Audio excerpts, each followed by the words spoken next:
Hola, ¿qué tal? Muy buenos días. Hay una pregunta que me han hecho muchas veces, tanto hermanos católicos como hermanos que no son católicos. No voy a hablar de otra cosa que no tenga que ver con la fe católica. Muchos hermanos nuestros están muy preocupados porque en los diálogos que inevitablemente se dan entre personas de fe católica y personas de otras creencias, a veces sale un tema, una pequeña discusión que para muchos hermanos católicos constituye un tropiezo en su fe, y es ¿por qué los católicos descansamos en día domingo? Es decir, ¿por qué para los católicos el día del Señor es el domingo y no el sábado, como dice la Biblia, como dicen los judíos y como claramente establece el Antiguo Testamento? El sábado para los judíos es el día del Señor, día de reposo, día de oración, día de adoración a Dios. Y bueno, pues esto para algunos católicos, sobre todo aquellos que no conocen muy bien su fe, pues puede llegar a constituir una piedra de tropiezo. Entonces el día de hoy vamos a responder dos preguntas, que en realidad es una sola. ¿Cuál es el día del Señor? ¿Es el sábado o es el domingo? ¿Sí? ¿Y por qué los católicos le atribuimos al día domingo el mismo respeto y la misma veneración que los judíos le atribuyen al día sábado? ¿Sí? La respuesta a esta pregunta está en la Biblia, pero no solamente en la Biblia, y esto es lo interesante del asunto. Vamos a ver qué se dice respecto al Día del Señor en el Antiguo Testamento, qué se dice en el Nuevo Testamento, y vamos a ver cómo fue ese proceso histórico por medio del cual los cristianos pasamos de la sinagoga, ¿verdad? O del templo de Jerusalén a la Eucaristía. ¿Cómo pasamos del sábado a el domingo? Y para esto vamos a ver dos acontecimientos que son muy importantes y ambos tuvieron lugar en el siglo I y II de la era cristiana. El primero de ellos es la destrucción del templo de Jerusalén y el segundo es la revuelta de Bar Kokhba en el siglo II, ¿verdad? Hacia el año 130.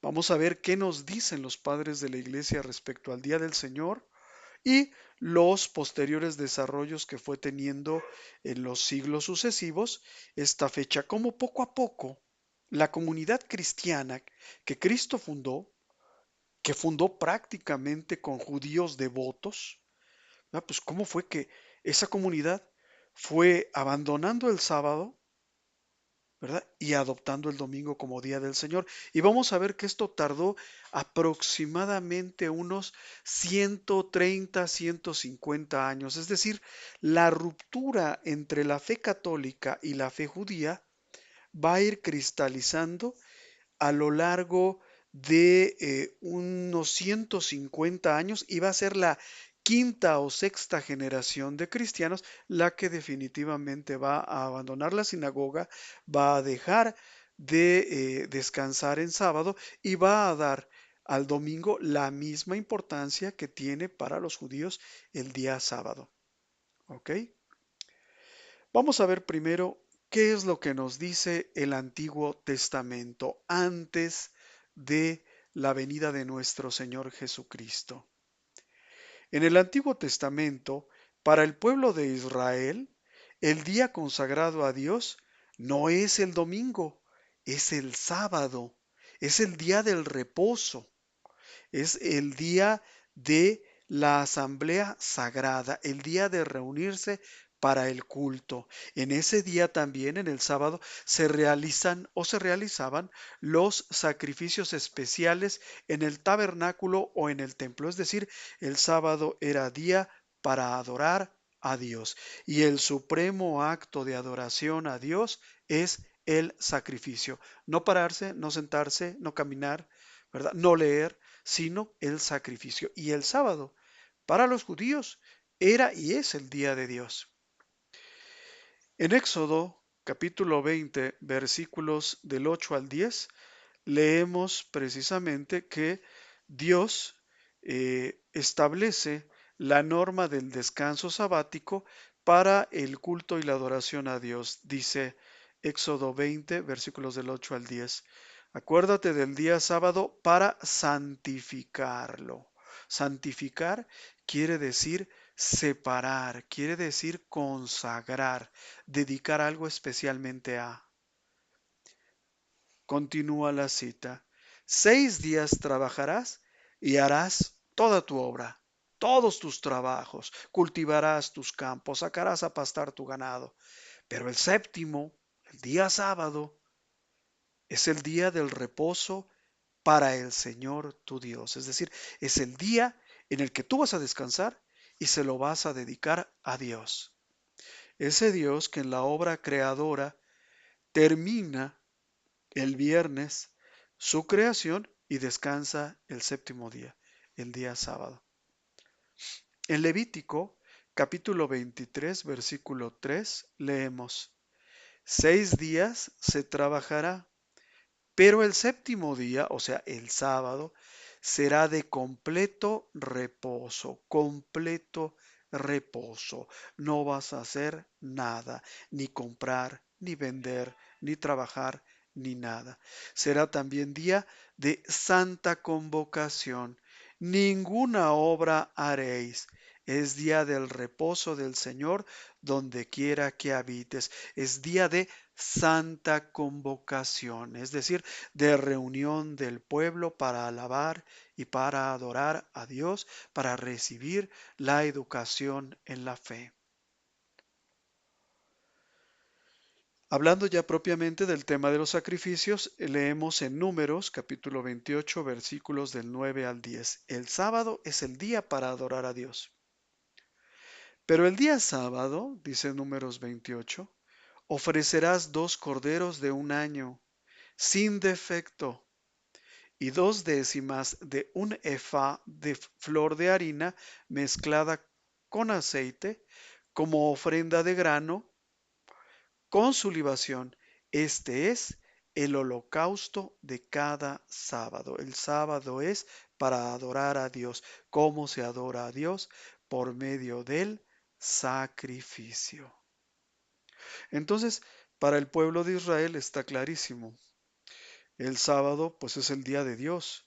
El sábado tiene una importancia particular, es día de descanso para el hombre, pero también es un día consagrado, dedicado a Dios. Es un día de reunión, un día de oración, un día de adoración, un día de alabanza. Pero en el Nuevo Testamento, ya después de la encarnación de nuestro Señor Jesucristo, las cosas comienzan a cambiar y comienzan a cambiar, por supuesto, en un proceso, como decíamos, que fue muy largo, que duró aproximadamente unos 150 años por lo menos, pero que en sus rasgos esenciales ya está presente en la iglesia primitiva, en esa iglesia que Cristo dejó, esa iglesia que es católica, que se reúne para la celebración de la Eucaristía, justo como lo hacemos nosotros. Ahí ya podemos ver algunos elementos de novedad. En el Nuevo Testamento, la iglesia primitiva, estamos hablando de poco después del año 33, después de la resurrección y de la ascensión de Cristo, la iglesia primitiva comenzó a reunirse el primer día de la semana, es decir, el domingo. ¿Y por qué el domingo? Porque fue el día en el que Cristo resucitó. Que esto sucedió así es tan claro como que ya en el libro del Apocalipsis, el Apocalipsis debe haber sido escrito hacia el año 110, este día ya recibe explícitamente el nombre del día del Señor. De ahí proviene la palabra domingo, es decir,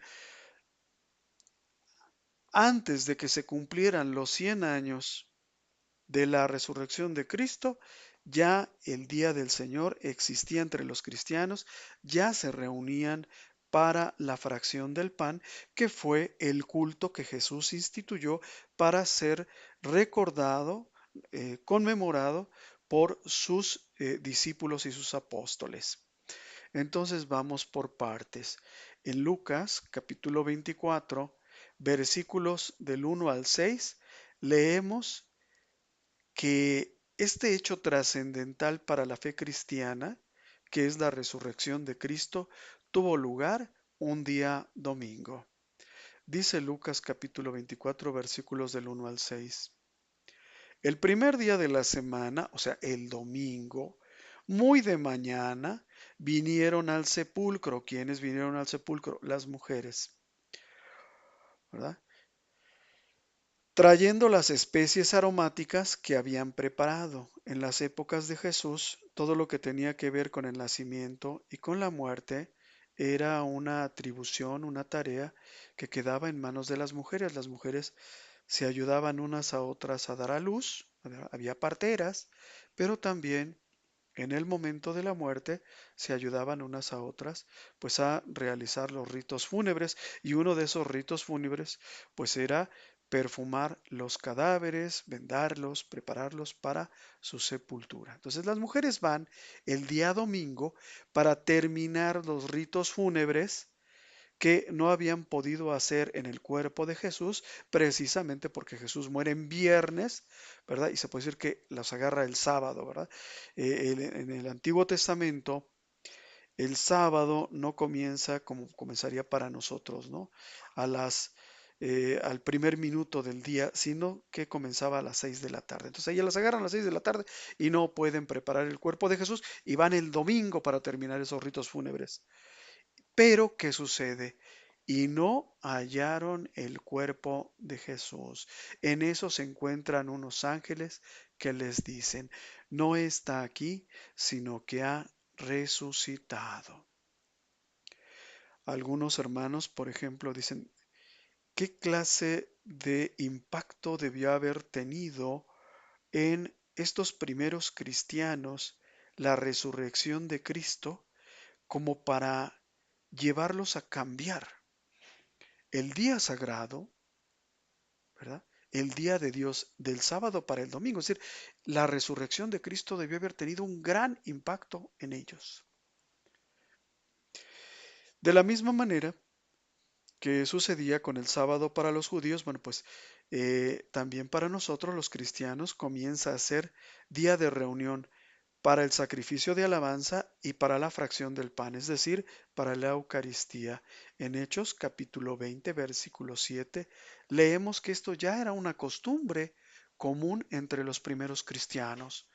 El primer día de la semana, reunidos los discípulos para partir el pan, Pablo les enseñaba, habiendo de salir al día siguiente. Es decir, se reunían ya el primer día de la semana, se reunían el sábado, pero también se reunían el domingo. Los primeros cristianos eran mayoritariamente procedentes del judaísmo y querían ser los mejores judíos, ¿sí? No querían ser malos judíos o abandonar la fe judía. Se reunían el sábado en la sinagoga, perdón, el sábado en el templo, y el domingo se reunían entre ellos para la fracción del pan. Y esta reunión pues era una reunión comunitaria, era una reunión en la que cada uno de ellos pues se reunía y cooperaban, se podría decir, para la reunión, la realización de estas reuniones. Inclusive se sabe que se hacían colectas.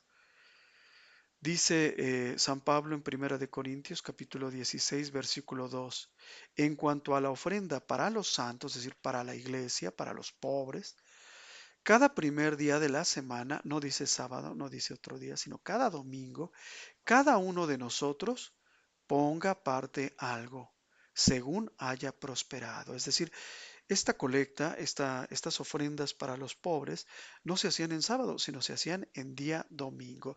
Y en el Apocalipsis, como decíamos, explícitamente ya se habla del día del Señor.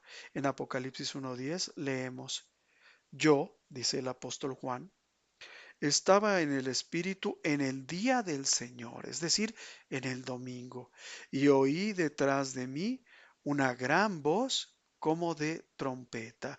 Aquí lo que vemos en estas citas bíblicas es que hay una cierta, pues se puede decir que coexistencia del sábado y del domingo, ¿sí?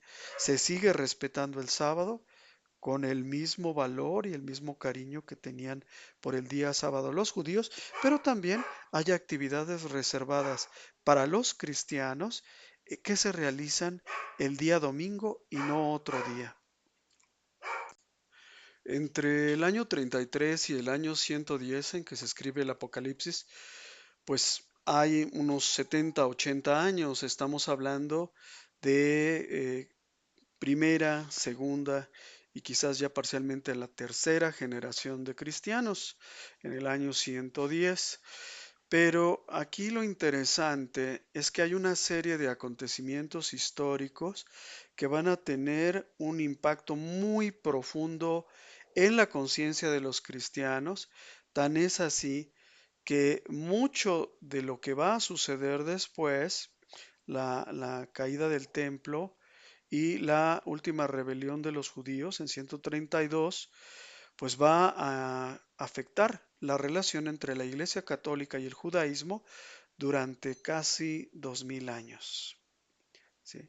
Entonces vamos a ver cuáles fueron estos acontecimientos históricos que poco a poco fueron apartando a los cristianos, que en aquella época todos eran católicos, no había nadie que no fuera católico, como poco a poco van delineando su propia fisonomía y van también adoptando cada vez con más claridad al día domingo como día del Señor en lugar del día sábado. Y estos acontecimientos comienzan precisamente con algo que sucede, pues ya no dentro de la esfera religiosa, sino dentro de la esfera política.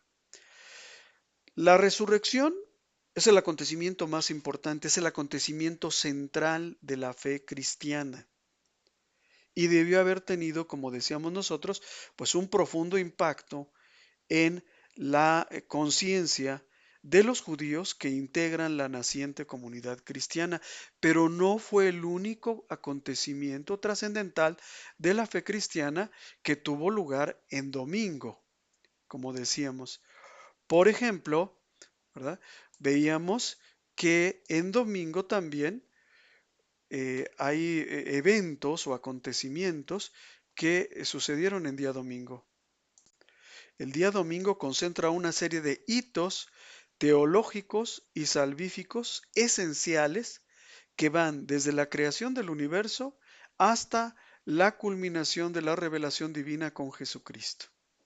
Por ejemplo, esto sucede en el Antiguo Testamento, pero por ejemplo la creación, aunque es un acontecimiento del Antiguo Testamento, el cristianismo lo une íntimamente al día domingo. Al ser el primer día de la semana, fue el día en el que Dios creó la luz y separó las tinieblas de la oscuridad.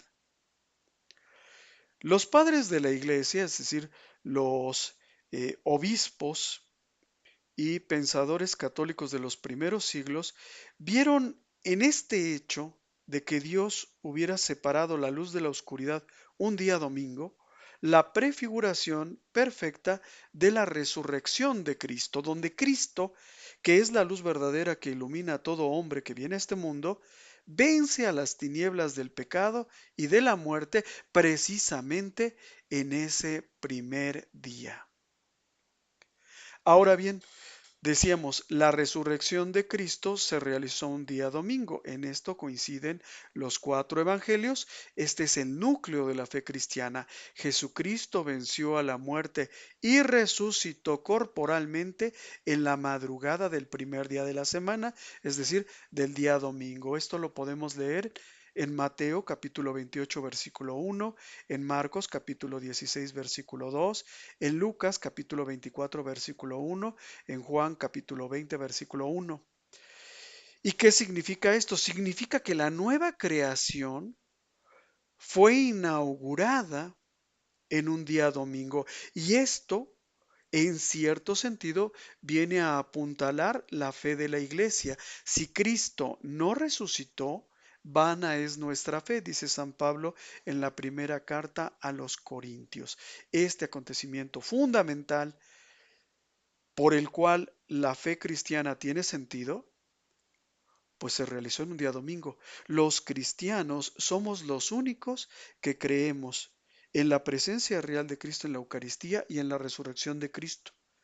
Los musulmanes, por ejemplo, creen en Cristo, pero no creen en su resurrección, y menos que sea Dios, ¿no? O hijo de Dios, para nada, es un profeta y ya para ellos. Entonces,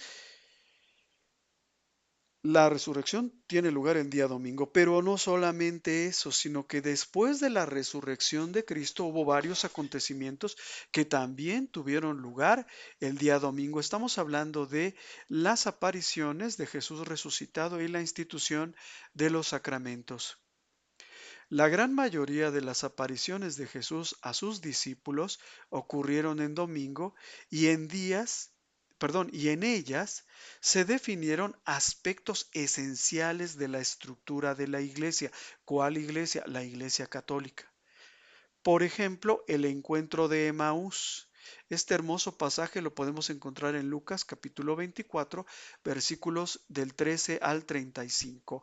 Jesús se aparece o se hace encontradizo a dos discípulos en el camino. Estos discípulos se van de Jerusalén hacia su casa, hacia el pueblo de Emaús, y se les revela precisamente en el momento de la fracción del pan. Es cuando Jesús parte el pan, cuando estos dos discípulos se dan cuenta de que ese hombre, de plática tan agradable que hacía arder sus corazones, que venía platicando con ellos por el camino, no es otro que Jesús. Ellos lo reconocen por la fracción del pan, lo reconocen por la Eucaristía. Y este hecho ocurrió, este hecho que se narra en Lucas 24, el encuentro de Maús, ocurrió el mismo domingo de la resurrección y es considerado por la Iglesia Católica como pues una clara señal de la realización de la Eucaristía desde los primeros tiempos.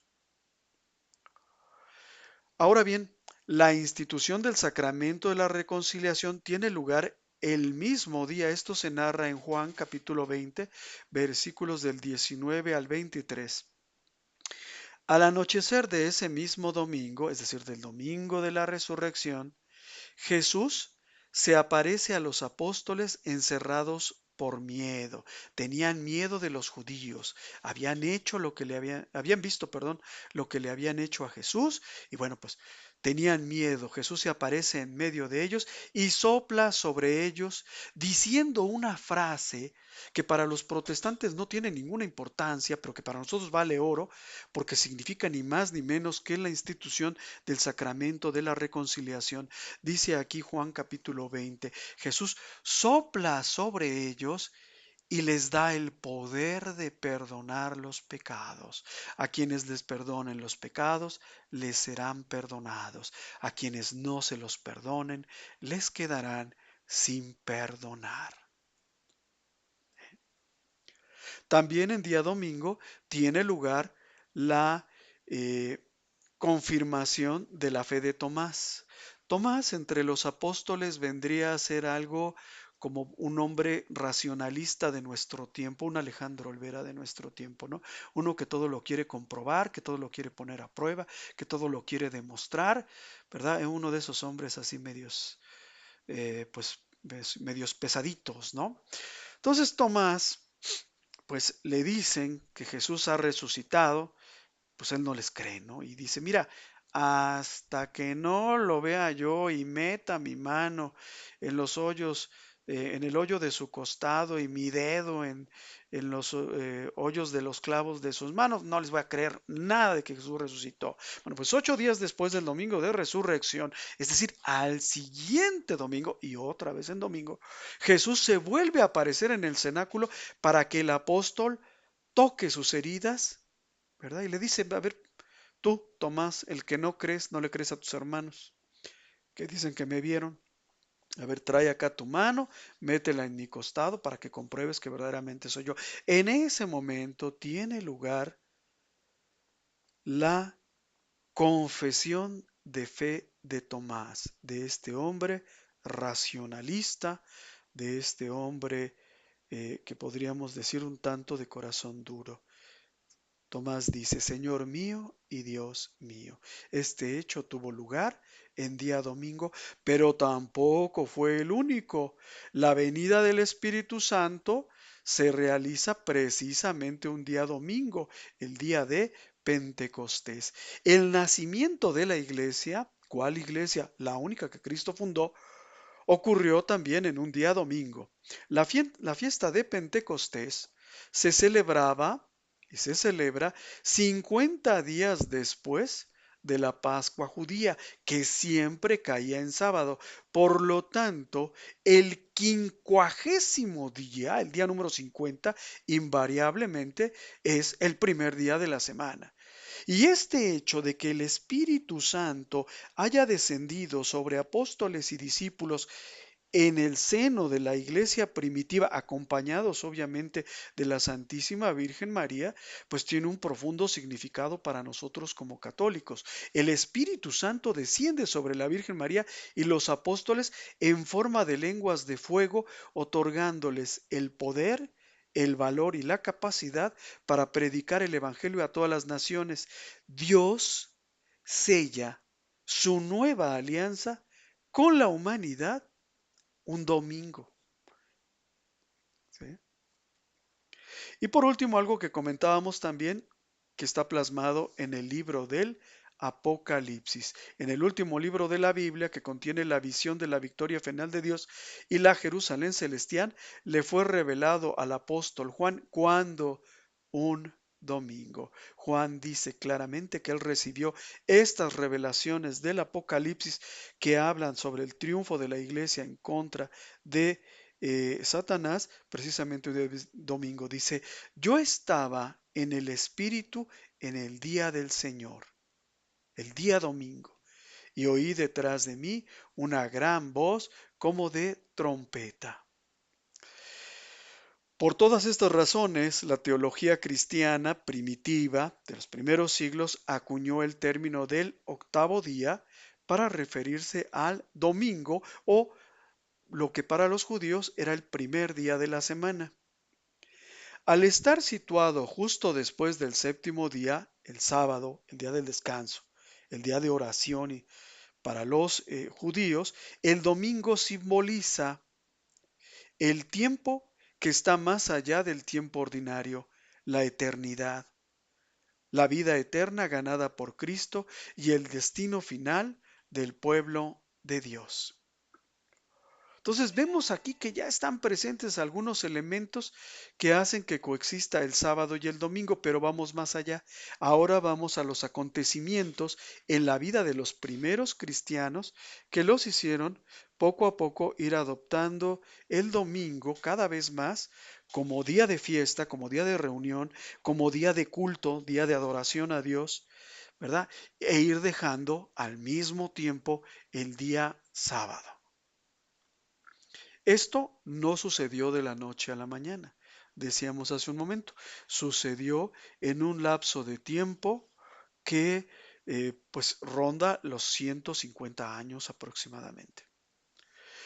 El cambio del sábado al domingo como el principal día de descanso y adoración como día del Señor no ocurrió de la noche a la mañana, sino que fue un proceso gradual y multifactorial, es decir, en la que intervinieron diversos fenómenos que combinó la teología cristiana, es decir, el desarrollo de la comunidad cristiana, las tensiones geopolíticas entre la naciente iglesia cristiana y el judaísmo, y finalmente las acciones y decretos políticos del imperio romano. Y este proceso de separación de los cristianos en relación al templo y a la sinagoga se dio entre los siglos primero y cuarto, y se puede dividir en 4 etapas clave, de las cuales la más importante es la primera. ¿Por qué? Porque tuvo lugar inmediatamente después de la resurrección de Cristo.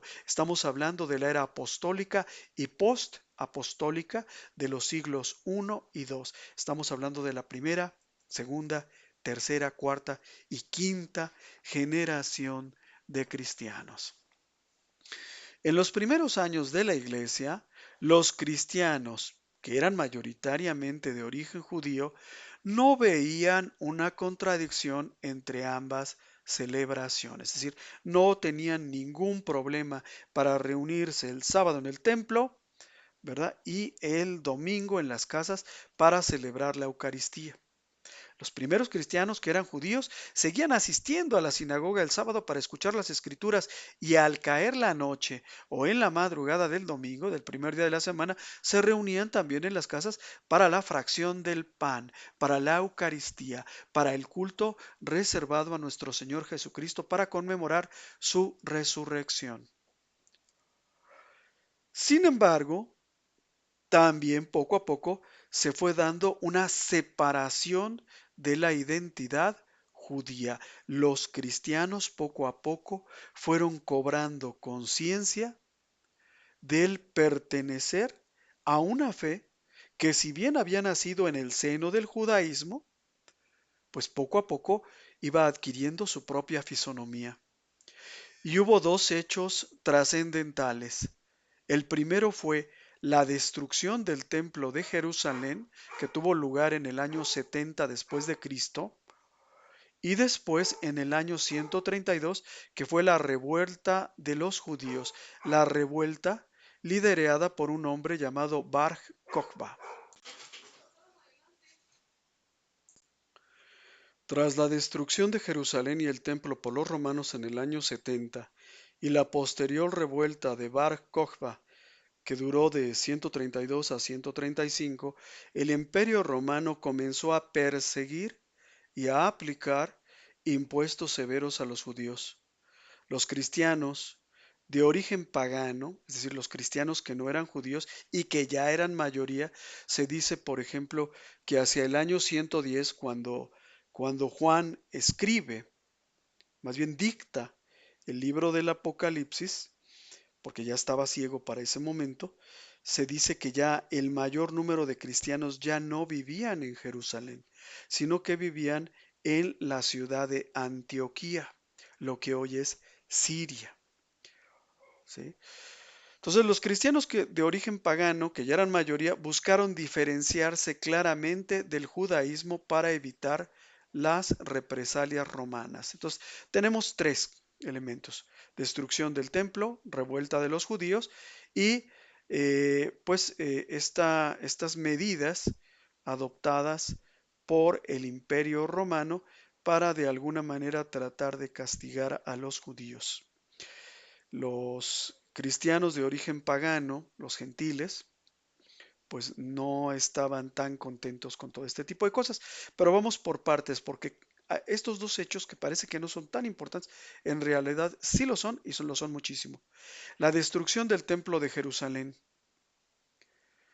La destrucción del segundo templo de Jerusalén en el año 70 después de Cristo a manos de las regiones romanas del general Tito fue un punto de inflexión cataclísmico que alteró para siempre el rumbo tanto del judaísmo como del cristianismo. Antes del año 70, el cristianismo era visto fundamentalmente como una secta herética o una corriente más dentro del amplio abanico del judaísmo, es decir, eran vistos como un grupo judío más, así como había fariseos, había saduceos, había esenios. Bueno, pues los cristianos eran otro grupo. Los cristianos acudían al templo a orar, observaban la ley de Moisés y compartían los mismos espacios que fariseos y saduceos. Sin embargo, la pérdida del templo, la destrucción del templo, aceleró e hizo irreversible la separación definitiva entre ambas religiones, lo que en su tiempo se le llamó la separación de los caminos. Vamos a ver ahora cuál fue el impacto que la destrucción del Templo de Jerusalén tuvo en ambos grupos religiosos, judíos y cristianos. En primer lugar, tenemos una diferencia teológica. ¿Cómo explicar el pecado? Perdón, ¿cómo expiar el pecado sin sacrificios? Nosotros recordamos que en el Antiguo Testamento, para la expiación de los pecados, para pedirle perdón a Dios por algún pecado o pecados cometidos, pues había que ir al templo, ¿verdad? Y en el templo se ofrecían sacrificios de agradecimiento, de alabanza y también por el perdón de los pecados. Entonces, si ya no hay templo, si el templo ya no existe, ¿cómo vamos ahora a expiar el pecado? ¿Cómo vamos a pedirle perdón a Dios? ¿Cómo nos vamos a reconciliar con Él? Para los judíos, el templo era el único lugar de la tierra donde los judíos podían ofrecer sacrificios de animales para obtener el perdón de los pecados. No había otro. Su destrucción obligó a ambos grupos, católicos y judíos, a responder a una pregunta crítica. ¿Cómo podemos relacionarnos con Dios sin un templo físico, sin un templo material? Si ya no hay templo, ¿dónde me voy a encontrar con Dios? Si ya no hay templo, ¿dónde voy a ofrecer mis sacrificios? Si ya no puedo ofrecer mis sacrificios, entonces, ¿cómo voy a pedirle perdón a Dios? Y las respuestas a estas preguntas separaron a judíos y a católicos por completo. Para el judaísmo rabínico, heredero de los fariseos, ante la ausencia de sacrificios de animales, fue un hombre, el rabino Yohanan ben Zakkai y otros líderes judíos determinaron que la expiación, es decir, pedir perdón, se lograría a través ya no tanto de los sacrificios de animales, sino a través de la lectura de la Sagrada Escritura, del estudio de la Torá, de la oración y de las obras de caridad. Es decir, el centro, lo que hizo Johanan ben David fue cambiar el centro de la vida religiosa de los judíos del templo a la sinagoga, del sacrificio a la lectura de la Sagrada Escritura, la oración y las obras de caridad. Para el cristianismo, los cristianos interpretaron la destrucción del templo como la confirmación de su teología. Acuérdense ustedes que Jesús ya había hablado del templo en alguna ocasión, diciendo que iba a llegar un día en que de ese hermoso templo, del cual los judíos se sentían tan orgullosos, tan confiados y tan felices, un día no iba a quedar piedra sobre piedra. Entonces, cuando sucede la destrucción del templo, los cristianos lo ven como la confirmación del anuncio de Jesús, ¿verdad? De la profecía que Jesús les había dicho. ¿Sí? El sacrificio de Jesús en la cruz era para los cristianos, o es para los cristianos, el sacrificio único y definitivo que hacía obsoletos los sacrificios de animales. Desde muy temprano, los cristianos van a comenzar a dejar de ofrecer sacrificios de animales. ¿Por qué? Porque se consideró que ningún sacrificio, ni borreguitos, ni toros, ni vacas, ni cosas así, podía ser superior al excelente sacrificio de Cristo en la cruz. En la cruz, Cristo está presente como sacerdote y como víctima, ofreciéndose a sí mismo por el perdón de los pecados. ¿Sí? Entonces, si ya tenemos a Cristo, pues ¿para qué queremos sacrificar un borrego? Pues, ¿verdad? Un cordero, una oveja, pues ¿para qué? Para los cristianos, el verdadero templo ya no era un edificio de piedra, sino el cuerpo resucitado de Cristo y la propia comunidad de creyentes. Acuérdense cuando Jesús les dice que destruyan el templo y lo reedificará en 3 días, ¿no? Los judíos se burlan de él. Y le dice, pues ¿cómo? O sea, si se tardó 40 y tantos años esta edificación y tú en 3 días lo vas a hacer. Pero Jesús estaba hablando del templo de su cuerpo y el cuerpo de Cristo es la iglesia.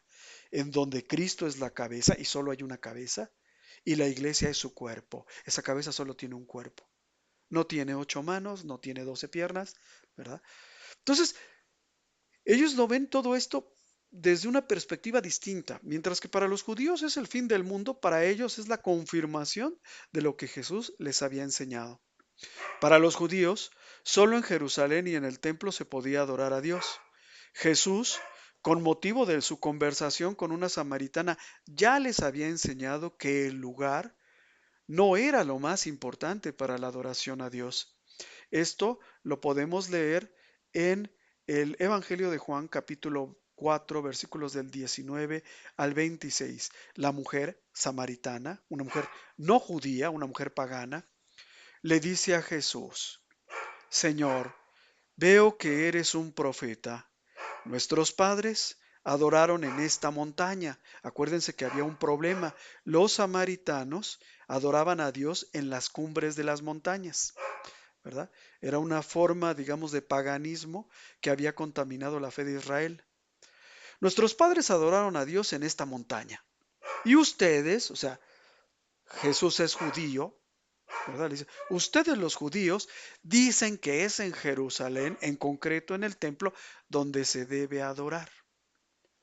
La pregunta que la mujer le está haciendo es una pregunta importante. O sea, yo soy samaritana. Para mí se debe de adorar a Dios en la cumbre de los cerros. Pero ustedes, judíos, insisten en que es en Jerusalén y es en el templo. Jesús le respondió: Créeme, mujer, llega la hora en que ni en esta montaña ni en Jerusalén se adorará al Padre. Ustedes, le dice Jesús a la samaritana, adoran lo que no conocen. Nosotros, o sea, los judíos, adoramos lo que conocemos, porque la salvación viene de los judíos. Pero la hora se acerca, dice Jesús, y ya ha llegado, en que los verdaderos adoradores adorarán al Padre en espíritu y en verdad, de palabra y de obra, en lo profundo de sus corazones. Porque esos son los adoradores que quiere el Padre. Dios es espíritu, y los que lo adoran deben hacerlo en espíritu y en verdad. ¿Qué significa en espíritu y en verdad? De palabra y de obra. En el exterior, pero también en el interior del corazón. La mujer escucha la argumentación de Jesús. Es una mujer, se podría decir, intelectualmente honesta, que pregunta porque quiere saber. Hay personas que no son intelectualmente honestas, ¿verdad? Que te preguntan cosas pero no les interesa tu respuesta. Les interesa meterte el pie, hacerte tropezar, hacerte dudar, hacerte caer, hacerte abandonar tu fe. Esta mujer era intelectualmente honesta. Por eso escucha a Jesús, escucha su argumentación y vuelve a preguntarle. Yo sé que el Mesías, llamado Cristo, debe de venir y que cuando Él venga nos lo enseñará todo. Y Jesús le respondió: soy yo el que habla contigo. Yo soy el Mesías. Yo soy el Cristo. Yo soy la palabra última de Dios. Yo soy esa comunicación que tú necesitas con Dios. Yo soy el mensaje. ¿Sí? Y con esto, por supuesto, responde las dudas de la mujer, pero al mismo tiempo también nos da mucha luz a nosotros sobre la importancia de los templos construidos de piedra para la adoración a Dios, que realmente pues no es así como que crucial. Paradójico porque para los judíos sí era crucial, sobre todo si se trataba del templo de Jerusalén. Jesús había profetizado explícitamente la caída de Jerusalén y el templo, cuando dijo en Lucas 21:6, no quedará piedra sobre piedra que no sea derribada. Y cuando esto ocurrió, en el año 70, textualmente, 40 años después, la fe de los cristianos, fíjate, los judíos se desmoronan, se entristecen, porque el templo era la presencia de Dios, era el lugar de encuentro con Dios, y se pierde. Pero la fe de los cristianos se vio profundamente fortalecida justamente al mismo tiempo que la fe de los judíos se tambaleaban. Entonces, este hecho fue muy importante. ¿Por qué? Porque para la iglesia, el desastre del año 70, la destrucción del templo, fue visto como un juicio divino sobre las autoridades religiosas de Jerusalén por haber rechazado a Jesús como el Mesías. En esta interpretación teológica, es decir, de ver la destrucción del templo, es decir, lo que a mí me hace triste, verlo tú como un motivo de alegría, hirió profundamente la sensibilidad de los judíos que sobrevivieron a la destrucción del templo, generando un clima de fuerte resentimiento y hostilidad mutua. Ya los habían expulsado del templo, ¿sí? Pero a partir de ahora ya los van a ver pues como enemigos, como traidores, o sea, te alegras de que destruyan nuestro templo, ¿sí? No solamente te voy a expulsar, te voy a excomulgar, ¿verdad? Sino que ahora vas a pasar a ser mi enemigo. Y es que la verdad también hay que decirlo, los cristianos, cuando ven acercarse a los romanos que vienen a atacar Jerusalén, los cristianos recordaron las palabras de Jesús cuando les dicen, ¿verdad? Los que estén en los montes, huyan, ¿sí? Ya no regresen. Entonces huyen, se van. Y ese es un hecho, es una realidad histórica. Los cristianos no combatieron para defender Jerusalén, no combatieron para defender el templo. Durante la primera guerra judeo-romana, que se realizó entre el año 66 y 73, los judíos se unieron en una rebelión nacionalista contra Roma. Los cristianos de Jerusalén, sin embargo, decidieron seguir las advertencias apocalípticas de Jesús, quien les había dicho que huyeran cuando vieran a Jerusalén cercada por ejércitos.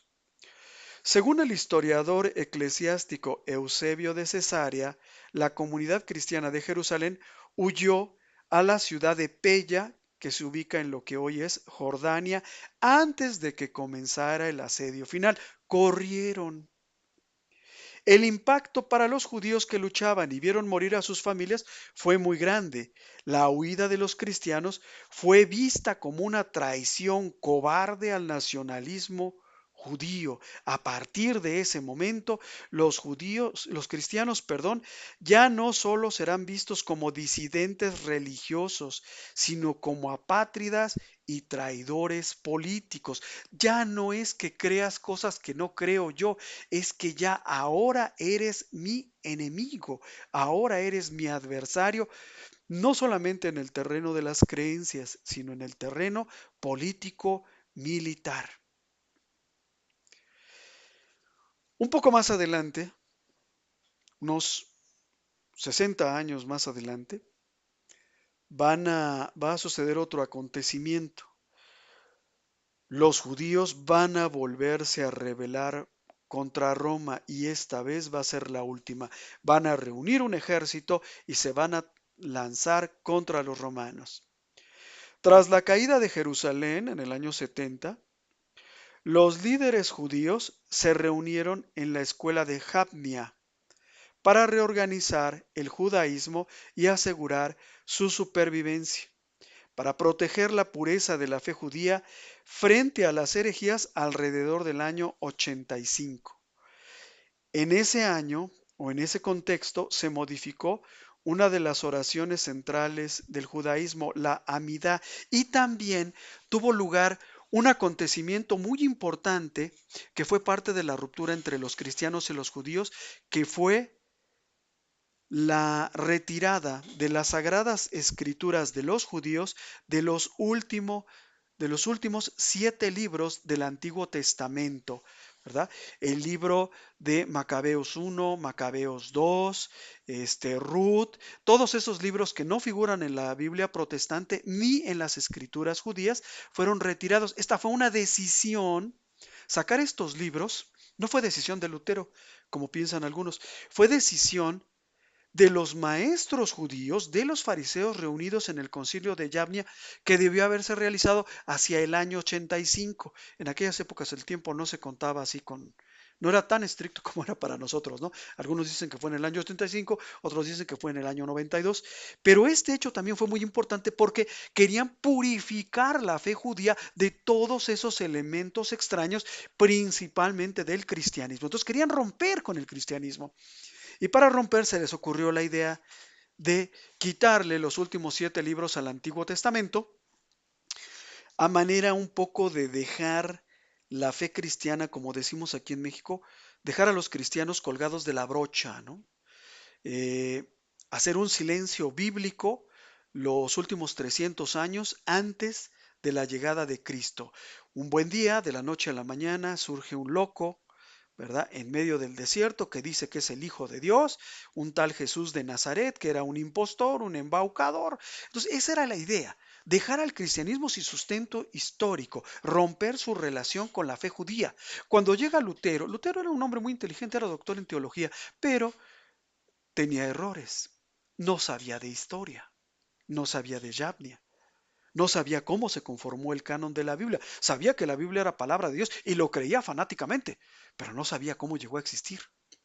Y no sabía que en el año 85 los judíos habían tomado la decisión de quitarle 7 libros a las escrituras judías. Entonces, cuando Lutero hace su propia Biblia, no se basa en la Vulgata latina, ni en la Biblia católica, pues, sino que se basa en las escrituras judías.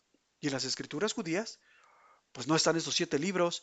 De ahí Lutero, ¿verdad? Pues llega a la conclusión de que la Iglesia Católica se sacó debajo de la manga, ¿verdad? Se inventó 7 libros de la nada, ¿verdad? Pues no hay tal. Es que estos ya habían sido retirados. ¿Cuándo? ¿Quién? En Yabnia, en el año 85 después de Cristo. Se introdujo una oración llamada Birkat Ha-Minim, la maldición sobre los herejes. ¿Cuáles herejes? Los cristianos. Una bendición que en realidad pues era una imprecación, una maldición dirigida contra los apóstatas y los minim, término hebreo que incluye directamente a los judeocristianos. El impacto, pues al recitar esta oración en las sinagogas, los cristianos que asistían quedaban expuestos, pues imagínate, ¿no? Si se negaban a pronunciarla, es decir, si te invitaban a maldecir a Cristo, ¿verdad? Y te negabas, pues se daba un problema, ¿no? Porque ya estás ahí con los judíos, quedaban expuestos porque no lo pronunciaban. Es un poco lo que sucede con nosotros que somos católicos, ¿no? En la proclamación de fe en el credo, cuando van los protestantes a visitar, por alguna razón se meten a un culto católico, a la Eucaristía, y nos escuchan rezar el credo, pues llega un punto en que hay cosas que ellos no pueden decir, ¿no? Creo en la iglesia que es una, santa, católica y apostólica.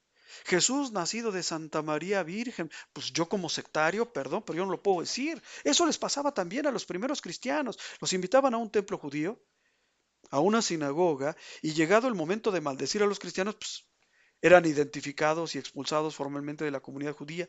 Esto cortó los últimos lazos litúrgicos y sociales que unían a ambos grupos. Los pocos descendientes de los cristianos de origen judío que seguían yendo al templo dejaron de ir. ¿Por qué? Por esta maldición que se introdujo en la liturgia judía. También hubo algunos otros elementos en el ámbito demográfico. El eje del cristianismo, esto me lo preguntó una vez un hermano separado, un hermano evangélico. Él me decía, pero ¿por qué Roma y no Jerusalén? ¿No debería de ser Jerusalén la sede mundial de los cristianos? Es que va a haber todo un proceso histórico en donde el eje del cristianismo nacido en Jerusalén, se va a desplazar de Jerusalén a otras ciudades como Antioquía y de ahí a Roma. Y vamos a ver cómo se dio esto. El cristianismo de Jerusalén, de corte fuertemente judío y liderado originalmente por figuras judías, como el apóstol Santiago, perdió su liderazgo y su centralidad geográfica gracias a este tipo de acontecimientos, la destrucción del templo, la introducción de esta maldición o imprecación contra los cristianos. El eje del cristianismo se desplazó definitivamente hacia centros urbanos paganos romanos como Antioquía, como Alejandría y como Roma. La iglesia se volvió abrumadoramente gentil, es decir, no judía. La mayor parte de los cristianos en 110, 120, 130, cuando están sucediendo estos acontecimientos, ya no son cristianos de origen judío, no conocieron la fe judía, no fueron educados en la fe judía, no están circuncidados.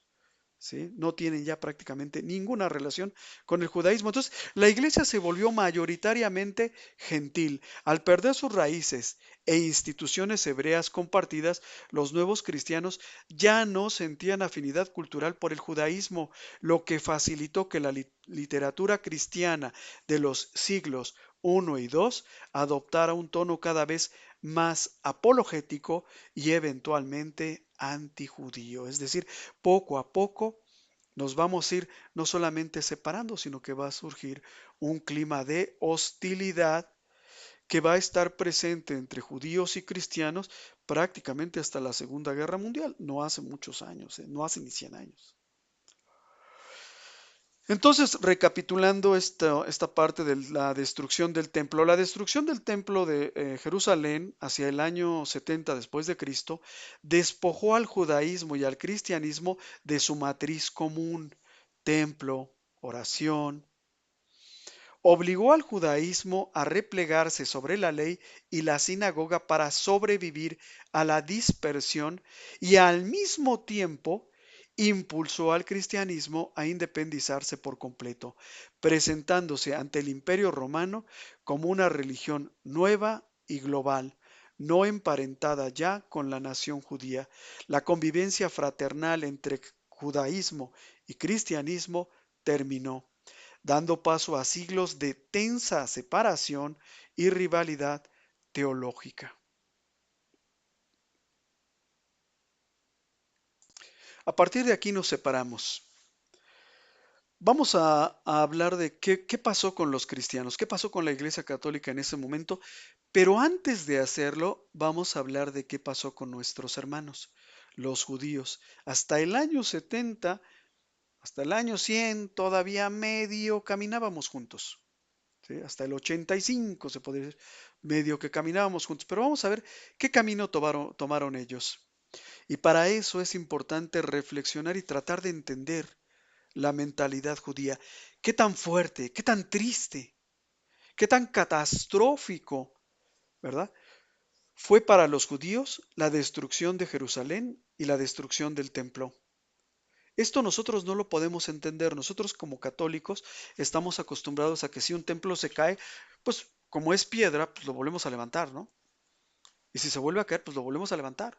Y hay muchos templos, por ejemplo, se dice que el monumento de la montaña de Cristo Rey ha sido reconstruido 5 o 6 ocasiones, ¿no? Entonces, lo tumban y creen que tumban nuestra fe y nosotros lo volvemos a reedificar y así es como un juego, ¿no? Para el pueblo judío, la destrucción de Jerusalén y del segundo templo en el año 70 no fue simplemente una derrota militar o una crisis política, fue un cataclismo cósmico, espiritual y existencial. Fue una verdadera debacle. Se trata del trauma más profundo, doloroso y definitorio en toda la historia del judaísmo hasta el Holocausto, hasta el exterminio masivo de los judíos en manos de los nazis durante la Segunda Guerra Mundial. Entonces no fue cosa menor, no fue una derrota política, ni siquiera una derrota militar, fue algo mucho más que eso. Para dimensionar qué tan triste, importante e impactante fue, debemos analizarlo desde 3 dimensiones. El dolor humano, el dolor de los judíos viendo al templo en llamas y reducido a cenizas, la quiebra espiritual, lo que este paisaje de destrucción significaba espiritualmente para el judío y la transformación radical de su modo de vida que vino a consecuencia de todo esto. ¿Qué tan triste fue? Pues veamos el horror y el luto nacional.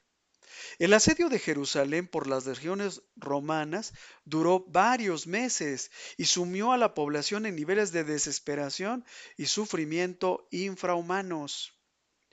El historiador de la época, Flavio Josefo, relata que el hambre dentro de la ciudad de Jerusalén fue tan extrema que la gente masticaba el cuero de sus zapatos, competía ferozmente por briznas de hierba y en los casos más oscuros se registraron actos de canibalismo filial. Masticaban el cuero de sus zapatos. Competían por cualquier restecito de hierba comestible que se pudieran encontrar por ahí, e incluso habla Flavio Josefo de que llegaban a devorar a sus difuntos, a sus hijos.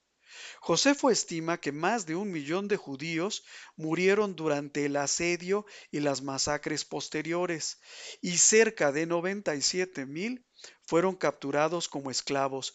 Muchos de ellos fueron enviados a morir en los anfiteatros romanos, es decir, fueron enviados a morir en las fauces de los leones, devorados por las fieras para la diversión de la plebe romana. Y este luto, pues dura hasta el día de hoy. La tristeza de este evento quedó tan grabada a fuego en la liturgia judía que cada año la comunidad judía mundial conmemora el 9 del mes de Ab, el día más triste del calendario hebreo. Es un día de ayuno estricto de 25 horas, donde se sientan en el suelo, se apagan las luces de las sinagogas y se recita con llanto el libro bíblico de las lamentaciones. Incluso en los momentos de mayor felicidad, como podría ser una boda judía, el novio, fíjate, aquí está muy interesante, esa costumbre de romper las copas. Incluso en los momentos de mayor felicidad, como una boda judía, el novio rompe un vaso con el pie al final de la ceremonia. Este acto, lejos de ser solo un festejo, es el recordatorio de que ninguna alegría puede ser completa mientras Jerusalén y el templo permanezcan destruidos. De ese tamaño fue el horror que causó en los judíos la destrucción del templo, y sus efectos se dejan sentir hasta el día de hoy. ¿Qué tan importante fue? Pues muy importante. Representó el fin del mundo conocido. El templo, para los judíos, no era equivalente a una iglesia o una catedral católica. El templo, para los judíos, era el único lugar en la tierra donde residía la presencia divina de Dios, el único sitio legítimo para ofrecer sacrificios y obtener el perdón de los pecados. No había otro, no hay eso que hay entre los católicos, ¿verdad? Yo me quiero casar, pero quiero un templo muy bonito y resulta que el de la comunidad vecina, pues es un templo barroco, muy bonito, muy adornadito y me voy allá a casarme. Al final es lo mismo, pues no, para ellos no, solo había uno. Y su destrucción pues significó también el colapso de toda la teología judía. Al arder el templo, el corazón de la religión dejó de latir. Los sacerdotes judíos perdieron su propósito existencial. Las fiestas bíblicas de peregrinación como la Pascua, Pentecostés, la fiesta de los tabernáculos, todas estas fiestas estaban estrechamente ligadas al templo y quedaron truncadas. Y la aristocracia saducea desapareció por completo de la historia. ¿Y esto a qué llevó? Pues a una crisis de fe. O sea, si el templo era la presencia de Dios, el lugar de encuentro con Dios, el lugar de adoración y el lugar de expiación de los pecados, esto no podría conducir a otra cosa más que a una crisis de fe. La pregunta que asaltaba a los supervivientes judíos de la destrucción del templo era devastadora.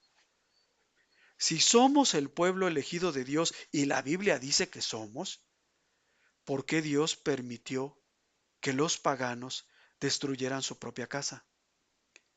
¿Acaso Dios nos ha abandonado? Y si nos ha abandonado para siempre. Entonces, había una dificultad para conciliar la promesa de la alianza divina entre Dios y Abraham con las ruinas humeantes del templo. ¿Verdad? Pues esta dificultad de entender los dos acontecimientos juntos provocó una fractura psicológica comunitaria sin precedentes, de tal manera que el judaísmo literalmente tuvo que reinventarse. El impacto de la catástrofe obligó al pueblo judío a mutar para no extinguirse, transformando una religión ligada a la tierra y a los sacrificios en una fe portátil, basada en la palabra escrita, en la palabra de Dios. Entonces tuvieron que mutar. Como ya no tenemos templo, ¿sí? Pues ahora la Sagrada Escritura, nuestras escrituras, la palabra de Dios va a ser la base de nuestra fe. Así nació el judaísmo rabínico. Bajo el liderazgo del rabino Yohanan ben Zakkai, los sabios fariseos se reorganizaron. Al no haber templo, decretaron que el altar iba a ser ahora la mesa de cada hogar judío. Los sacrificios van a ser sustituidos por la oración diaria y el estudio de la Torá, de la Sagrada Escritura. Y el eje central se movió del templo de Jerusalén a la sinagoga. El judaísmo que conocemos hoy existe gracias a esta adaptación obligada por el desastre del año 70. Otro acontecimiento también que trajo esta reinvención del judaísmo fue el exilio y la pérdida de soberanía. Jerusalén fue rebautizada, los romanos le pusieron otro nombre, y los judíos perdieron el control de su tierra. Así comenzó la gran diáspora. Se fueron de Jerusalén y se regaron por todo el mundo, esparciendo a las comunidades judías por Europa, el norte de África y Asia. Durante los siguientes 19 siglos, hasta el siglo XX, el pueblo judío vivió como una minoría frecuentemente perseguida en tierras extranjeras, pero manteniendo siempre una misma promesa, grabada en sus corazones. El año próximo en Jerusalén. Algún día volveremos. Hoy en día, el muro occidental, lo que hoy se le llama también el muro de las lamentaciones, es el sitio más sagrado al que los judíos pueden acceder para orar. Es lo que quedó del templo de Jerusalén. No es el templo en sí, sino un muro de contención exterior que sobrevivió a la furia romana. Ver a miles de judíos llorar e insertar oraciones entre sus grietas es el testimonio vivo 2000 años después de la magnitud del impacto y la tristeza que dejó aquella destrucción. ¿Sí? Hasta aquí dejamos a los judíos, los comprendemos, que fue lo que sucedió. Vamos a ver ahora, vamos a regresar a la Iglesia Católica, vamos a ver qué pasa con nosotros. Y lo que pasa tiene que ver también con un conflicto en el que participaron los judíos. Y vamos a hablar de la revuelta de Bar Kokhba. La revuelta de Bar Kokhba, que se dio entre 132 y 135 después de Cristo, fue la tercera y última de las grandes guerras judeo-romana entre judíos y romanos. Se trató de una de las insurrecciones más feroces y sangrientas que enfrentó el Imperio Romano, cuyo desenlace cambió para siempre el destino del pueblo judío, marcando el inicio definitivo de su dispersión por el mundo, la diáspora, y transformando la geografía política de la región. Los judíos se van a ir de ese territorio de Jerusalén, van a abandonar Israel y en su lugar se van a asentar primero los cristianos y luego los musulmanes. La geografía de esos territorios van a cambiar. Las causas de la rebelión. 60 años antes, en el año 70, habíamos dicho que los romanos ya habían destruido Jerusalén y segundo templo tras la primera guerra judío-romana. Las tensiones de cualquier manera no terminaron ahí, seguían acumulándose, pero detonaron bajo el mando del emperador Adriano debido a dos detonantes principales. Vamos a ver qué pasó, por qué comenzó esta nueva guerra. El primer hecho fue la refundación de Jerusalén como una ciudad pagana. Adriano, el emperador Adriano, decidió reconstruir las ruinas de Jerusalén, pero la renombró, ya no se va a llamar Jerusalén, ahora se va a llamar, va a tener un nombre romano y se va a llamar Aelia Capitolina. Y planeó erigir en ella, construir en ella un templo dedicado al dios Júpiter, al más importante dios de judíos y griegos. Júpiter era el nombre que le daban a Zeus en Roma. Es decir, lo que para los griegos, que eran el pueblo más culto de la época, era Zeus, pues para los romanos era Júpiter y querían erigir este templo justo sobre las ruinas del templo de Jerusalén, el lugar más sagrado para los judíos. No se iban a otro lugar, sino que donde estaba el templo de Jerusalén, ahí, ¿sí? Entonces se emitieron decretos que prohibían también prácticas esenciales del judaísmo como la circuncisión, que los romanos equiparaban con la mutilación genital, esto les costaba trabajo entenderla, la observancia del sábado y el estudio de la Torá. Entonces, eso fue lo primero que pasó. Se les acosaba a los judíos en su fe, no se les permitía practicar la circuncisión, no se les permitía observar el sábado, se les obligaba a trabajar y no se les permitía estudiar la Torá, pero al mismo tiempo se quería construir sobre el templo de Jerusalén, sobre las ruinas del templo de Jerusalén, un templo para un dios, para un ídolo pagano. Y aquí es donde aparece Simón Bar Kokhba. Kokhba quiere decir el hijo de la estrella. A diferencia de las revueltas anteriores que estuvieron fragmentadas por facciones internas, esta rebelión tuvo un líder indiscutible y altamente carismático, Simón Bar Kokhba.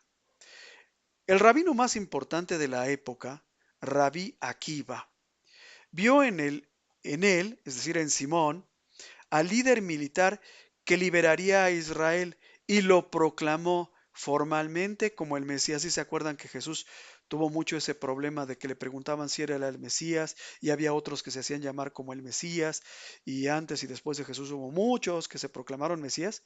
Bueno, pues el rabino más importante de la época, Rabí Akiva, toma la decisión de declarar a este hombre, Simón Bar Kokhba, como el Mesías. Y debido a esto, se le cambió el nombre a Bar Kokhba, que en arameo significa hijo de la estrella, en alusión a una profecía mesiánica del Antiguo Testamento. Números capítulo 24, versículo 17.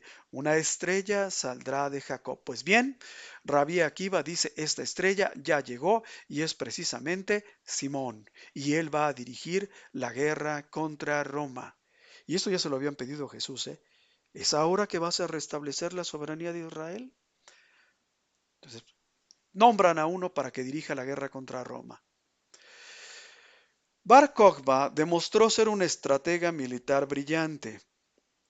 Sabiendo que no podía vencer a las legiones romanas en campo abierto, organizó una enorme guerra de guerrillas utilizando una red de cuevas y túneles subterráneos en Judea.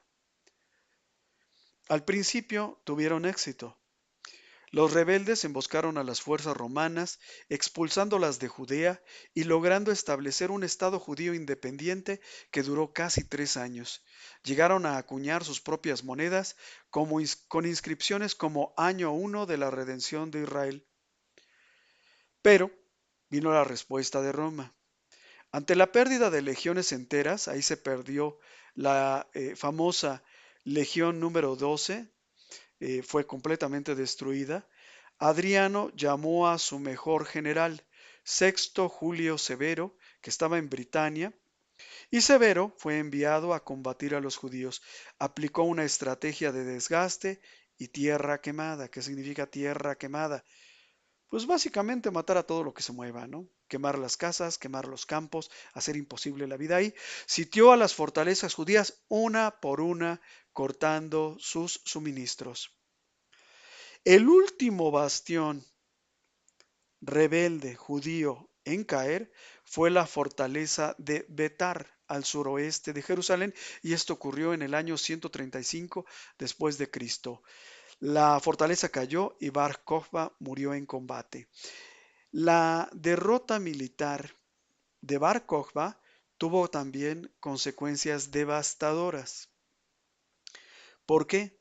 Porque la represión romana fue brutal, alcanzando proporciones que los historiadores modernos consideran un intento de erradicación cultural y demográfica. Es decir, muchos historiadores creen que este fue el primer genocidio de la historia. Ahí hay una discusión, ¿no? Hay quien discute que si los campos de concentración fueron el primer genocidio de la historia, si fue el exterminio de los católicos armenios a fines del siglo XIX en manos de los turcos el primer genocidio. Hay quien dice que tampoco ese fue el primer genocidio, sino que mucho antes de que los musulmanes turcos se dedicaran a matar a cuanto católicos se encontraran en Oriente Medio, en lo que hoy es Turquía, ¿verdad? Pues ya los romanos habían intentado erradicar de la faz de la tierra a una etnia entera, a una cultura entera, a los judíos. El historiador romano Casio Dion registró que los romanos destruyeron 50 fortalezas, arrasaron, es decir, incendiaron 985 aldeas y mataron a más de 580,000 judíos en combate, sin contar a los que murieron por hambres y por enfermedades, porque después de una guerra siguen las enfermedades, siguen este, las hambrunas, siguen pues muchas cosas, ¿no? que ocasionan pérdidas de vidas humanas que no tienen directamente que ver algo con el conflicto. Y bueno, pues el mapa de la región va a cambiar, va a surgir Palestina. Para castigar la rebeldía y borrar cualquier vínculo histórico de los judíos con su tierra, Adriano cambió el nombre de la provincia de Judea por el de Siria-Palestina, nombrándolo así en referencia a los filisteos, que son los antiguos enemigos bíblicos de los judíos. Es decir, le cambió el nombre a ese territorio, pero dándole precisamente el nombre de los enemigos de Israel, que eran los filisteos. Jerusalén, que ahora se llama o se llamaba Aelia Capitolina, quedó prohibida para los judíos bajo pena de muerte. No podían volver, no podían entrar. Solo se les permitía entrar un día al año, ¿verdad?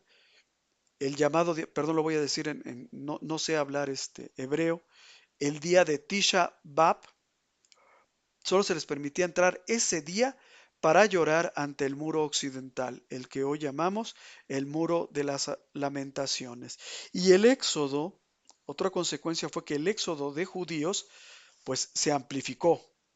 Al quedar Judea prácticamente despoblada, el centro de la vida judía se desplazó a Galilea y a comunidades en el extranjero, Babilonia, Roma y norte de África, iniciando un exilio generalizado que duraría casi 2 milenios. Inicia en el año 70, pero se profundiza a partir del año 135 y va a durar prácticamente pues hasta la Segunda Guerra Mundial, 2000 años. Y ustedes pueden decir, bueno, esto pasó con los judíos, pero tuvo un impacto en el cristianismo primitivo.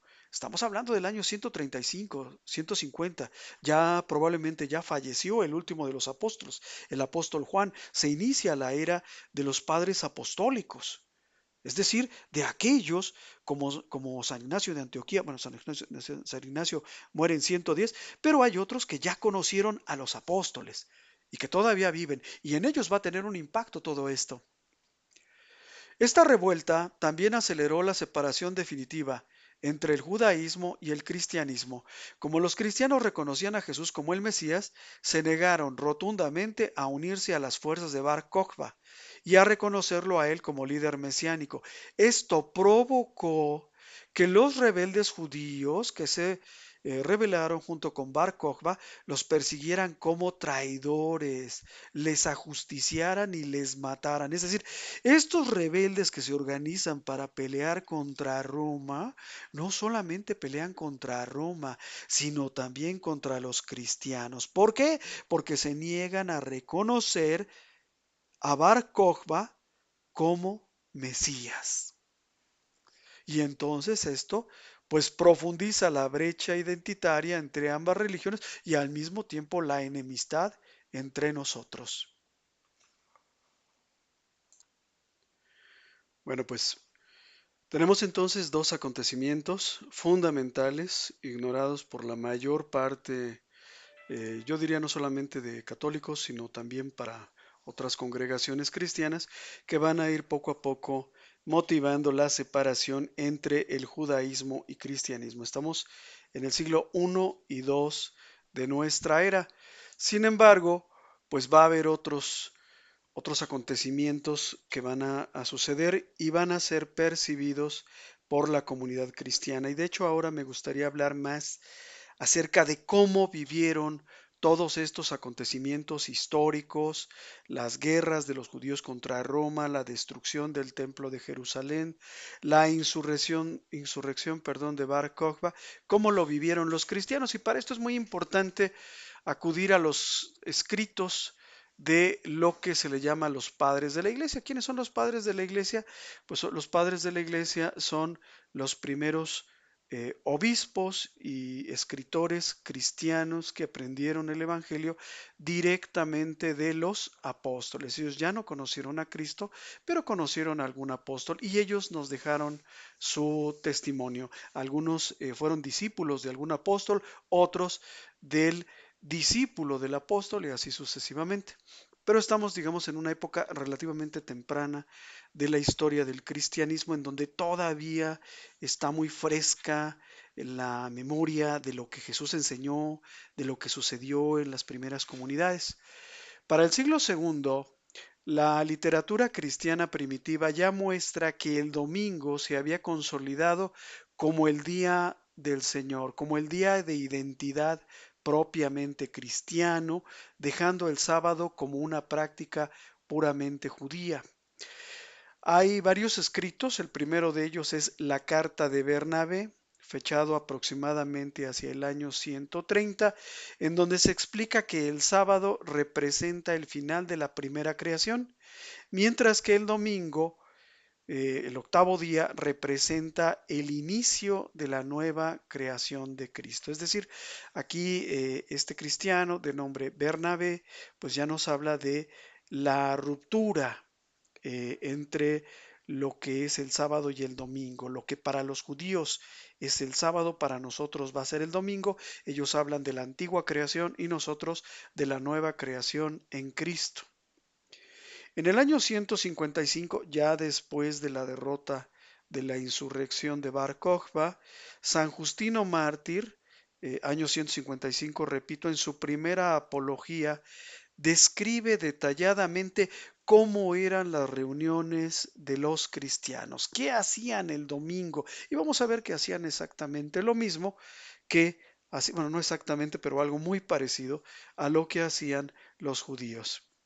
Dice San Justino, el día que se llama el día del sol, o sea, el domingo, todos los que habitan en las ciudades, todos los cristianos que habitan en las ciudades o en los campos, se reúnen en un mismo lugar, en una misma casa. Prácticamente no había templos dedicados específicamente para los cristianos. Continúa su narración. Celebrábamos esta reunión general en el día del sol, el domingo, por ser el día primero en que Dios, transformando las tinieblas y la materia, hizo el mundo, y el mismo día en que Jesucristo, nuestro Salvador, resucitó de entre los muertos. Entonces ya vemos en los escritos de San Justino Mártir, en la carta de Bernabé, que no forma parte de la Biblia ninguno de estos dos, eh, pues ya vemos que ya está totalmente entronizado el domingo, ocupando el lugar del sábado. Hacia el año 321, estamos hablando ya de aproximadamente unos 160 años más tarde, va a suceder un giro político que los hermanos separados han interpretado como el nacimiento de la Iglesia Católica. La verdad es que la Iglesia Católica existe prácticamente desde el año 33 y tiene una historia que se puede contar desde el año 33. ¿Qué sucedió en el año 321? Pues fue el famoso edicto de Constantino. El paso definitivo para que el domingo se convirtiera no solo en el día de adoración religiosa, sino también en el día de descanso civil obligatorio, lo dio el emperador Constantino el Grande. ¿Qué hizo Constantino el Grande? El 7 de marzo del año 321 después de Cristo, Constantino emitió un decreto imperial que decía: en el venerable día del sol, es decir, en el domingo, que los magistrados y las personas que residan en las ciudades descansen y que se cierren todos los talleres. Es decir, Constantino emite un decreto imperial haciendo del día del sol, Sunday, le dicen los gringos, que es lo que significa en español, día del sol, un día de descanso para todos, cristianos y no cristianos. ¿Por qué lo hizo?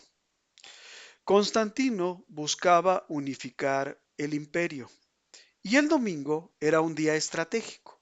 ¿Por qué era un día estratégico? Porque para los cristianos era el día del Señor Jesús, la luz del mundo, el día de la nueva creación, el día en el que la luz vence a las tinieblas. Y para los paganos, todos estos ciudadanos del Imperio Romano que tenían una gran cantidad de dioses, pues era el día dedicado al sol invicto, que era una de las deidades más populares del ejército romano, perdón, sí, del ejército romano. No era el más popular, era una de las más populares. Recordemos que en el sistema religioso romano había muchos dioses y muchos niveles de dioses. En la punta estaba el emperador y después del emperador estaba Zeus, que era el Júpiter de los romanos. Y después había una gran cantidad. Los romanos tenían la costumbre de adoptar los dioses de los pueblos que iban derrotando en la guerra y que iban conquistando. Esto tenía un significado, no lo hacían porque sí. Se llevaban a sus dioses cautivos a Roma y creían que si les rendían culto a estos dioses les iban a ser propicios también. Un poco la idea de que cada dios tenía su lugar. Entonces, si yo me llevo al dios de la montaña, pues yo voy a vencer en la guerra en la montaña, ¿verdad? Y si me llevo al dios del desierto, pues entonces le voy a hacer un sacrificio al dios del desierto y me va a ser propicio si la guerra viene al desierto y así sucesivamente. Tenían esta mentalidad, eran profundamente religiosos y bueno, pues llegaban a caer en la idolatría. Pero esta fiesta, este día, el domingo era estratégico. ¿Por qué? Porque ese día los cristianos y los paganos lo consideraban importante. Y Constantino no daba, como decimos en México, no daba paso sin guarache, ¿verdad? O sea, él quería unificar a su imperio y lo hizo precisamente declarando al Día del Sol como día de descanso obligatorio, ¿sí? Y bueno, pues este elemento en el año 321 pues va a favorecer todavía más que se institucionalice el día domingo en el lugar del día sábado y esto se va a ver reflejado en el concilio de la Odisea que se realizó aproximadamente en el año 363. Siempre decimos aproximadamente porque en aquellas épocas la cuenta del tiempo no era muy estricta. ¿Sí? Entonces decimos más o menos hacia 363. Una vez que el Imperio Romano respaldó el domingo civilmente, la Iglesia formalizó la prohibición de la observancia del sábado en el ámbito religioso para evitar el judaísmo entre sus fieles. Recordemos, y esto se narra ya en el Nuevo Testamento, que había un conflicto entre los cristianos judaizantes, ¿verdad? Los cristianos de raíces judías y los cristianos de raíces paganas. Los cristianos de raíces judías creían que para ser cristiano, pues primero tenías que ser un buen judío y cumplir con las prescripciones de la ley mosaica, entre ellas la circuncisión, y esto provocó un conflicto entre los primeros cristianos, me refiero a un conflicto de ideas que se resuelve en el Concilio de Jerusalén en el año 49-50. Ahí estuvieron presentes Pedro con toda su autoridad y los demás apóstoles que por aquel entonces también vivían y se discutió ese tema. Bueno, cuando un pagano se adhiere al cristianismo, cuando un romano, cuando un sirio, cuando un sidonio se adhiere al cristianismo, ¿tiene que circuncidarse o no? ¿A qué está obligado? ¿A qué no? Y van a tomar una decisión respecto a eso que va a ser trascendental, que es reducir el número de cargas para los nuevos cristianos. Simplemente abstenerse de la sangre, de la carne, de la fornicación, de todos aquellos manjares que hubieran sido inmolados a los ídolos, es decir, no comer de aquello que hubiese previamente sido sacrificado a un ídolo, ¿sí? Nada más. No, digamos, no se implanta la circuncisión. Y aquí es interesante nosotros como católicos ponernos a pensar en qué hubiera pasado si en el Concilio de Jerusalén en el año 49 Pedro y los demás apóstoles hubieran decidido que para ser un cristiano primero tenías que ser judío.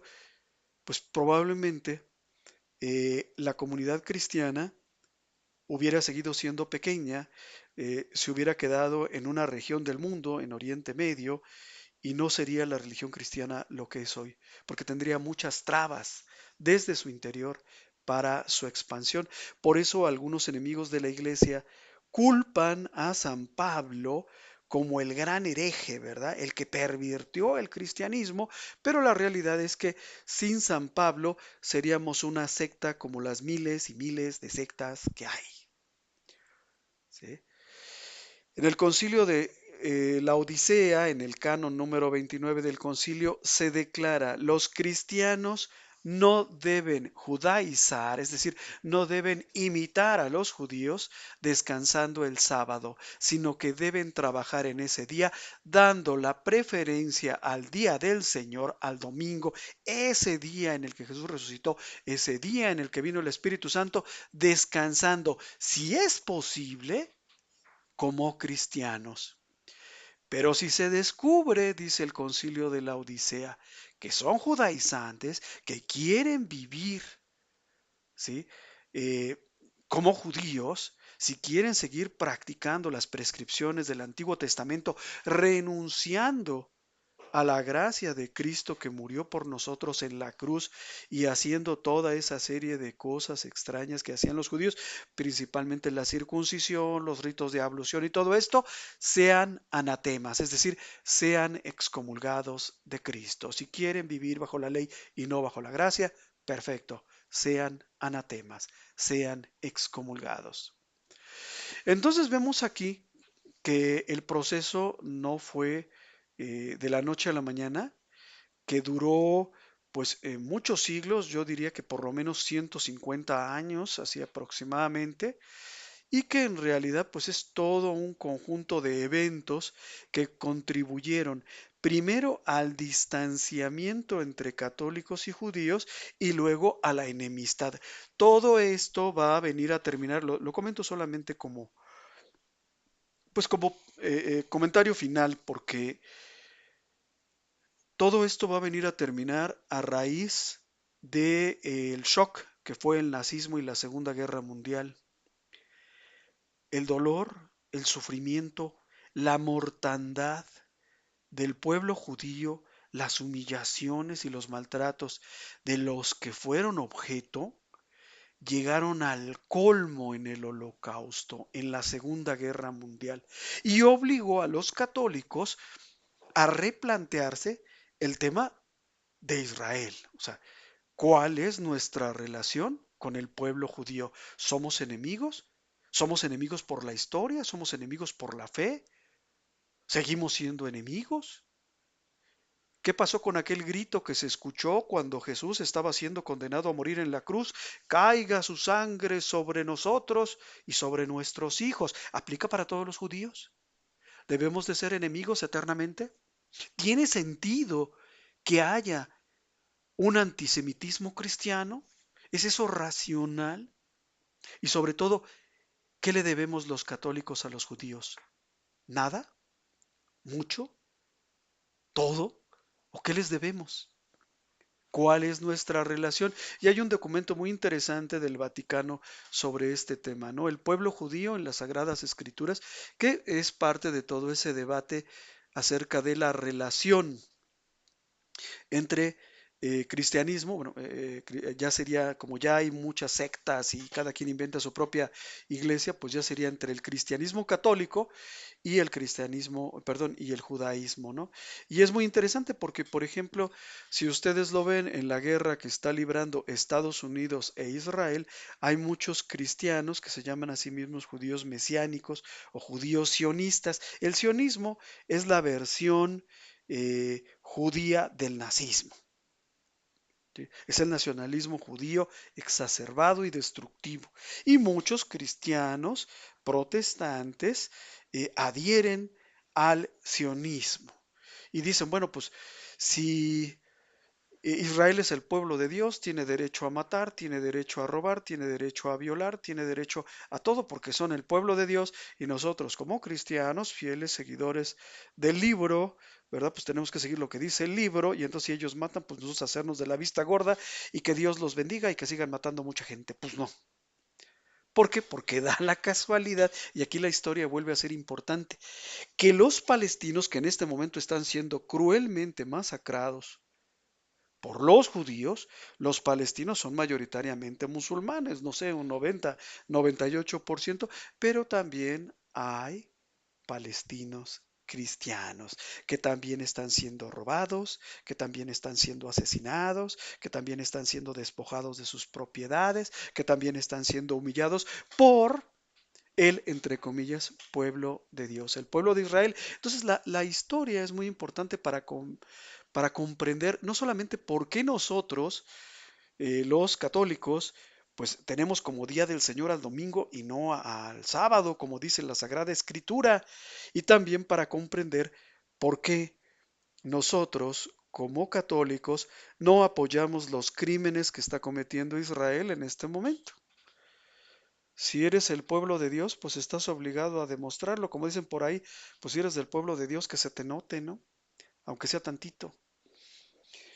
Entonces, y por el otro lado, pues al renunciar a el magisterio de la iglesia, Lutero, sin querer, yo no creo que lo haya hecho a propósito, pues renunció no solamente a la doctrina católica, sino renunció a todo el bagaje histórico de la iglesia católica. De ahí que sus herederos espirituales, los protestantes actuales, muchos de ellos, pues estén viendo los crímenes cometidos por los judíos, por Israel, y aplaudan y lo apoyen, ¿verdad? Y apoyen activamente y que digan que Dios bendiga a Israel, ¿no? Y Israel es atacado y oremos por Israel, pues también oren por Palestina porque también ellos están sufriendo y también ellos son hijos de Dios. Un hombre tenía dos hijos. Uno era, uno se llamaba musulmán y otro se llamaba judío. Fueron unos malvados y le dijeron, ¿por qué no matamos a tu hijo el judío? Es pequeño, ha sufrido mucho, tiene mucho problema para llevarse con los demás. Y el padre dijo, no, es mi hijo y yo lo amo. Y entonces le dijeron, bueno, pues matemos al musulmán, es numeroso, practica las guerras santas, se lleva mal con sus demás hermanos, ¿por qué no le matamos a él? Y el padre dijo, no, es mi hijo y también a él lo amo. Esto solo se puede entender, por supuesto, a la luz del Espíritu Santo, pero también a la luz de la historia. ¿Por qué la iglesia no apoya a Israel? Aunque nos critique el presidente de Estados Unidos, Donald Trump, y aunque en Israel, pues, las autoridades judías también nos critiquen, y a veces un poco más que críticas, eh, pues se da por eso, ¿no? Entonces es importante comprender, la palabra de Dios ilumina, pero también hay otros factores a considerar. Y hay un contexto histórico, hay una historia, y nosotros, los católicos, somos producto de esa historia que arranca desde Cristo hasta nuestros días. Digo, los otros pueden pensar lo que quieran, ¿no? El evangélico, el protestante, el testigo de Jehová, el presbiteriano puede pensar lo que quiera, pero nosotros estamos obligados como católicos a buscar siempre la verdad, siempre. ¿Sí? No contentarnos con una verdad, sino buscar la verdad y perfeccionar nuestro conocimiento de la verdad, y la historia nos puede ayudar mucho para esto. Bueno, ya me extendí demasiado, hasta aquí mi comentario, muchas gracias, que Dios los bendiga.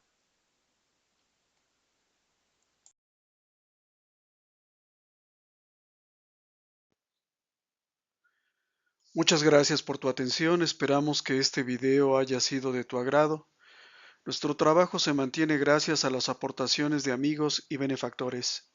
Si nace de tu corazón hacer alguna aportación y tienes posibilidad de hacerlo, aquí te dejo mis datos bancarios. Si no puedes hacer alguna aportación, con una oración es más que suficiente. Que Dios te bendiga y muchas gracias.